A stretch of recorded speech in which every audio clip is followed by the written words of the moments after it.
have we both got sunglasses on when we're in the shade? I need them to read, so what's your excuse? You need sunglasses to read? Well, I don't have my normal glasses, so... What, they're prescription ones? Yeah. Oh, you live and learn, don't you? I'm blind. Right, I feel like something's happened recently. Yes, I've had very little sleep over the matter. Have we been staying up late? We have been staying up late, Any yes. reason? Yes, Doctor Who is back. Yes! Finally. New season started. It dropped at midnight last night. Yeah. And, yeah. We were up late, we watched it. It's weird because we're actually recording this for the first time, doing a review of something that hasn't even been on telly yet. Yeah. That's quite strange. And equally, we're doing it before a week after it's already come out. It's been out for less than 24 hours, and we've seen it twice now, and we've done notes and everything. So if you haven't guessed, we're going to be talking about Space Babies. Now, I do want to address the elephant in the room. The other day on Twitter, I said if they fix the logo, then I'll do a pint on the review. Because I didn't think it would happen. But it did. But it did. And never let it be said. I don't know why we sat under that. No, not me. But never let it be said, I am a man of my word. So, happy Doctor Who Day.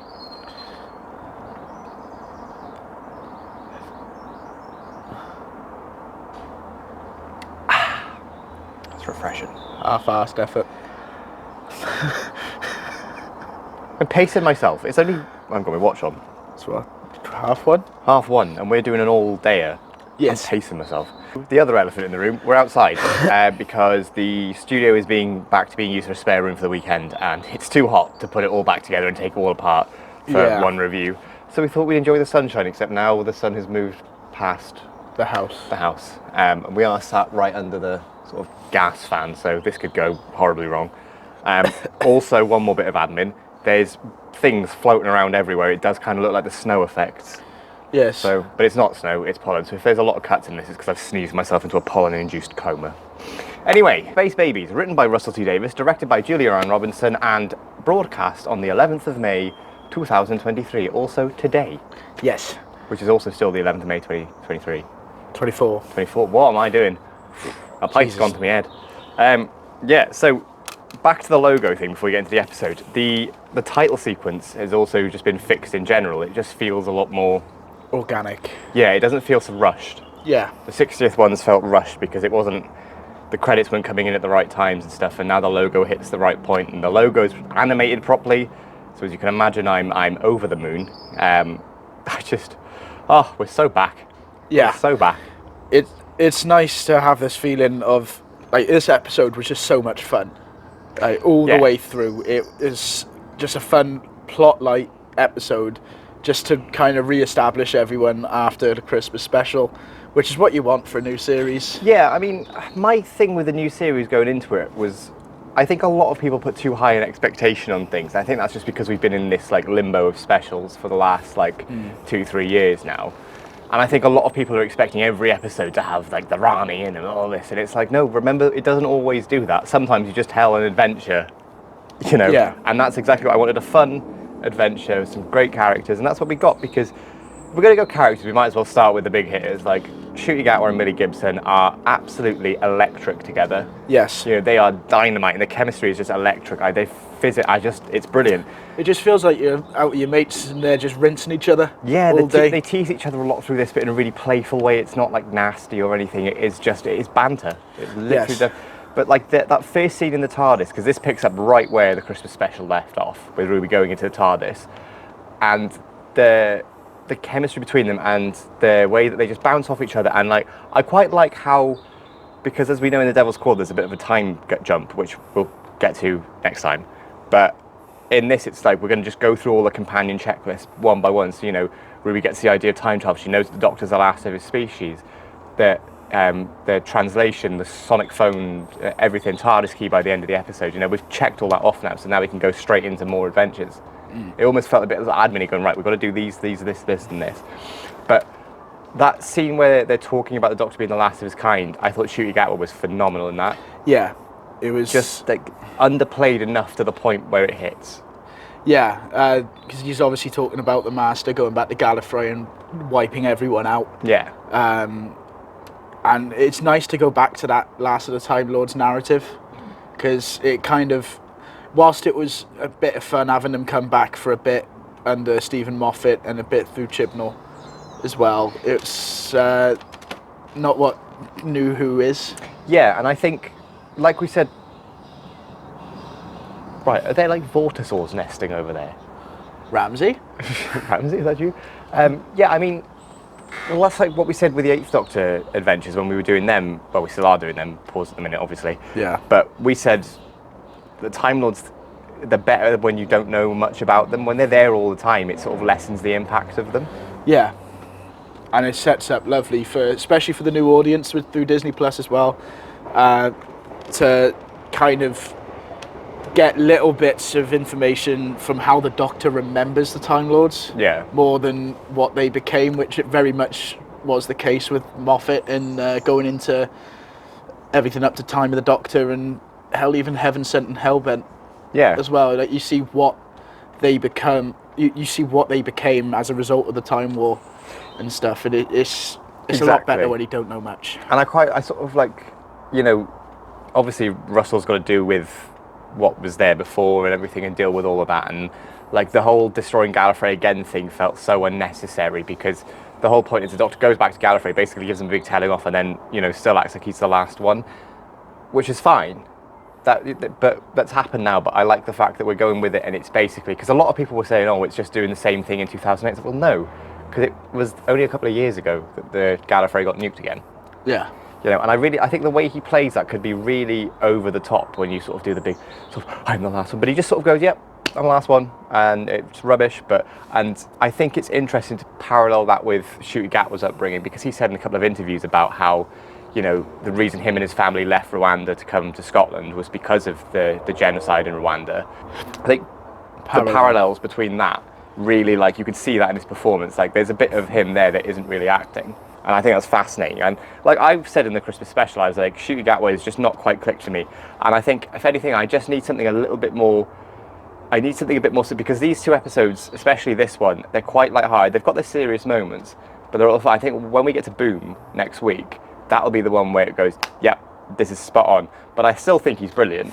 Yeah. I think he really encapsulates the part so well. I think just his manner and everything, and I love the teasing of Ruby. I love the wonders at everything. The one thing that did sort of irk me, and we both mentioned this, is when he keeps calling every time he sees a space baby, yeah, space babies, and we're like, yeah, we are watching. Yeah, it's like we know what they are. You can, a couple of times is fine, but just regularly throughout the episode was jarring. Yeah, but the energy he's got is like unparalleled, I think. Yeah, and it was like there was some really nice scenes there with the babies as well, with Ncuti and Millie. Yeah, and it was really fun. And the Doctor just pulling up the video of the bogeyman.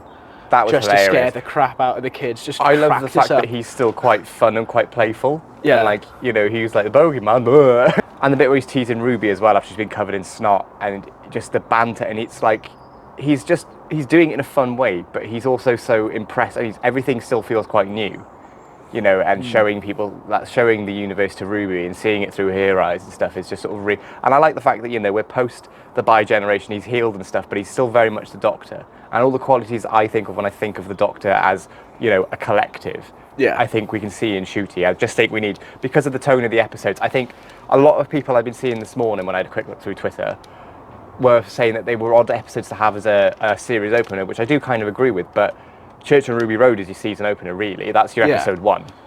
Like, this is by nature episode 1 of season 1, yeah, sure, but the beginning of the story is Church on Ruby Road, and that's the one that is the more premier. Could argue, giggle.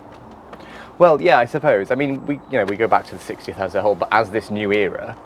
Yeah, this new era starts with Church on Ruby Road. And it's the same way with the series too. I don't see New Earth as, although it is episode 1, it doesn't feel like an episode 1 because you get all that in Christmas Invasion. So New Earth becomes episode 2 and so on and so forth. Yeah, it's, I mean, I already knew people were going to complain about the first 2 episodes, especially the second one, but we'll get into that.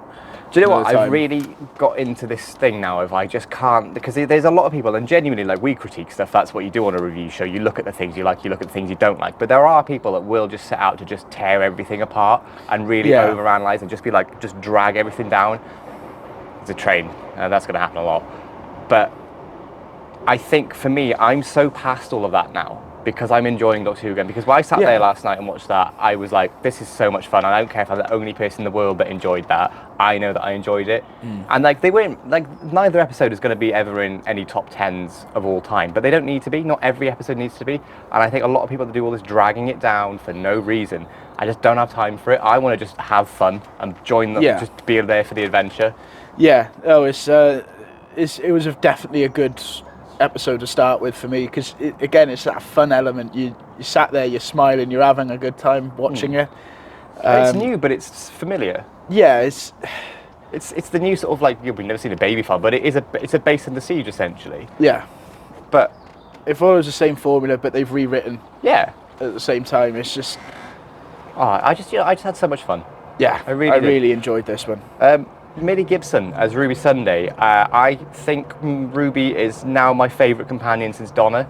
Oh, it's my favourite TARDIS team since Dr. Donna. Yeah, because I don't think the chemistry's been matched since then, and I think that there's even an argument to say that they overtake that in terms of chemistry. But as a companion, I think Ruby's fantastic. Yeah. The way she launches herself into everything, and the performance by Millie Gibson, it's just outstandingly good. Yeah, I'm so glad we get another series with her as well. She is staying for season 2, which is brilliant. To all the people that were saying she got fired. Yeah. Because you were wrong. Yeah, get your facts right before you put it in the tabloids. Yeah. But no, she's just great. I think she encompasses everything in the same way that Ncuti sort of has everything that I think of when I think of a collective Doctor. A companion is someone that needs to be funny, brave, clever, but also like not a complete genius and still be the surrogate for the audience. But she launches herself into danger without even thinking about it. We see that in the Christmas special where she's just up on the roof and stuff, and in this where she goes, oh God, I've done this, and she chases after the baby and everything. I just think she absolutely knocks it out of the park. Yeah, I agree. I think there hasn't been a companion on her level since Donna, for me, personally. I don't think anyone since Donna has even come close, to be honest. I think she's absolutely brilliant. Yeah, no, I agree. I generally cannot think of... The only negative for me on this one is the constant reminder of their space babies. Yeah. That's the only... for me, that's the only thing. Yeah, I think we're still... Because we're coming into this still quite fresh, We've seen them twice, but they have only been out for less than... just over 12 hours. Yeah. It's not... It might be something that we look back on, and that's part of the fun of doing this, is looking back on how opinions change on things, but... this is never... I enjoyed the episode. I didn't think it was anything mind-blowing, but I was captivated for 45 minutes. I really enjoyed what I was watching. I enjoyed the performances. I mean, sticking with the performances, I think Golda Rochevelle as Jocelyn was really good fun for what is a small part, but basically the only other guest actor in the episode apart from the babies. Is a really good part, and I like the fact that she's sort of stuck around because she couldn't bear to leave the kids, but she didn't want the kids to get attached to her in case something happens to her, so she uses the nanny filter, which made for a good couple of laughs here with the filter and everything. So it's a pile of waste material or whatever it was. When the Doctor is about to sort of let a little one slip, and she's like, nanny filter. Shizzle. Yeah. We also get a little cameo from Carla and Cherry at the end as well. Yeah. Which was nice. Yeah, I do love Cherry. She's still one of my favourite. She's my favourite parent of the companion, or relation of the companion. Yeah. Now we've got to sort of probably theorise what's going on with Ruby, because the Doctor, we have this great snow effect and the idea of a memory coming through, and the Doctor says to her, look, we can go anywhere and anywhere you like, except we can never go to the church where you were found. We just can't, because the memory's changed somewhat, and the woman who drops Ruby off is now pointing at the Doctor, and there's something going on there. He's doing like cheeky little DNA scans. Yeah. Obviously, we're only reviewing Space Babies here, but my theory on this is based off of the Devil's Cord. Yeah. Basically, when she does the sing-song thing.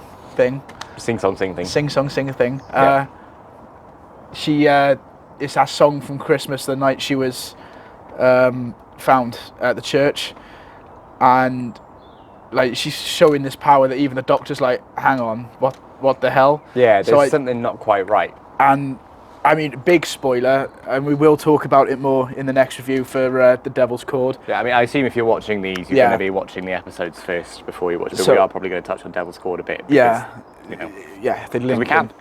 Maestro being the daughter of the toy maker, and like an Eternal type Bloody lovely. That. character, I reckon that Ruby is half Eternal, maybe. Maybe. Not half Doctor like we see with not half Time Lord like you see with River Song, but like half Eternal, something that's away from the Doctor but not too dissimilar, and it's just been suppressed for her life. I just hope that it doesn't turn into another sort of like the most important woman in the universe again, because we have done that a few times now, and I just quite like the idea of obviously have a bit of a story arc, and we need to know. Obviously, there's a mystery surrounding Ruby.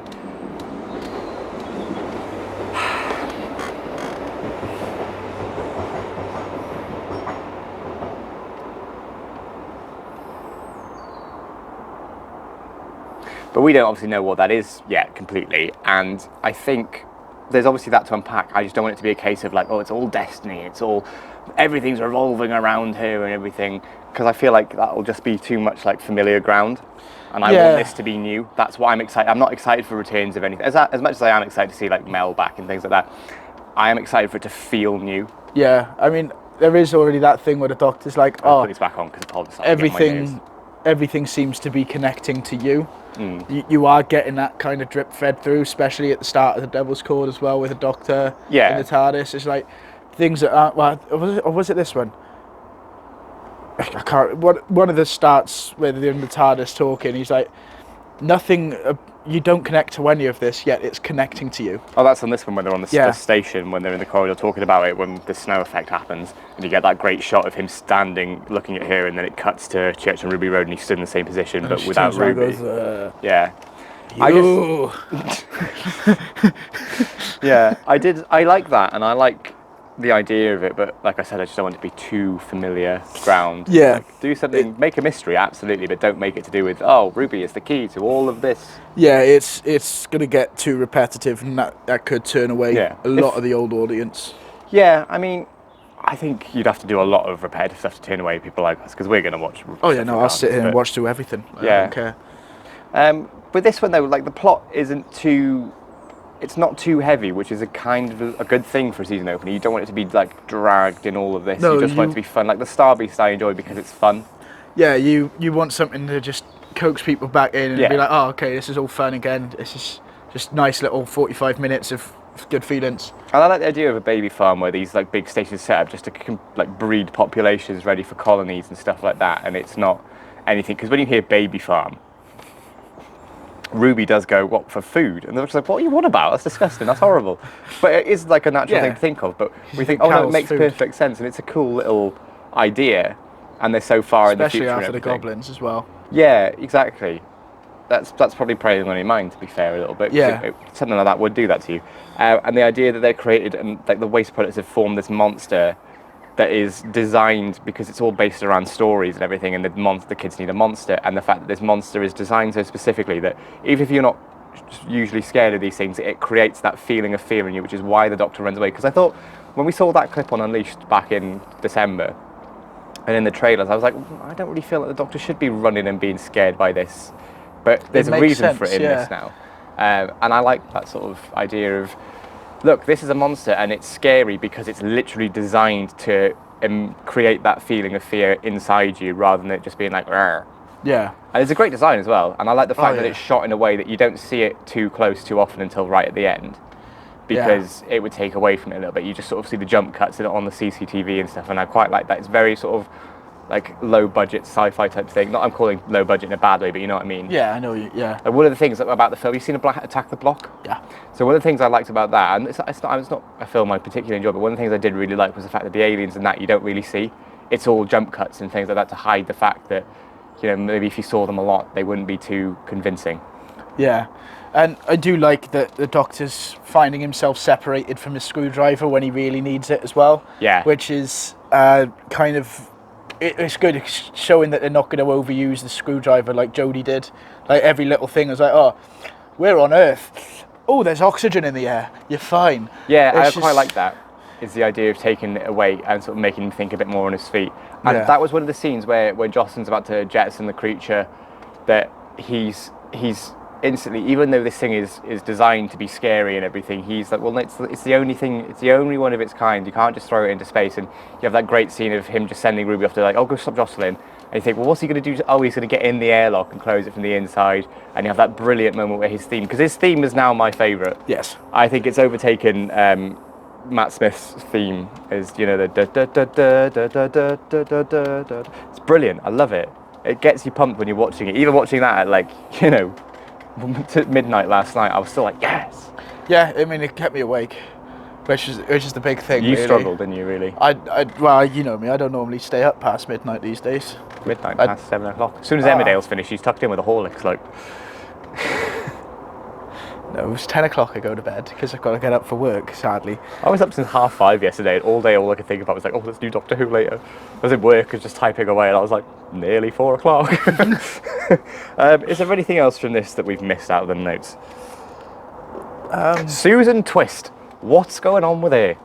Right? Yeah, because she keeps popping up everywhere, doesn't she? Yeah, because you see her in a teaser, and I thought, are we going to get more of her popping up in different places? And we've had her now in this and in the next one, and I think she's going to pop up. Maybe not through all of them, but I think she was in Church of Ruby Road, wasn't she? Yeah, she's at Ruby's gig as the one asking for them to play Gaudete, and then she pops up in this on the screen as one of the operatives of. I don't know if it's this specific baby farm or another one where they're sort of evacuating. But what's that about? Why is the same actress playing these different... And it's not like it's a sort of blink and you'll miss it. The camera does sort of lean towards it, and it's the same when she pops up in Devil's Cord.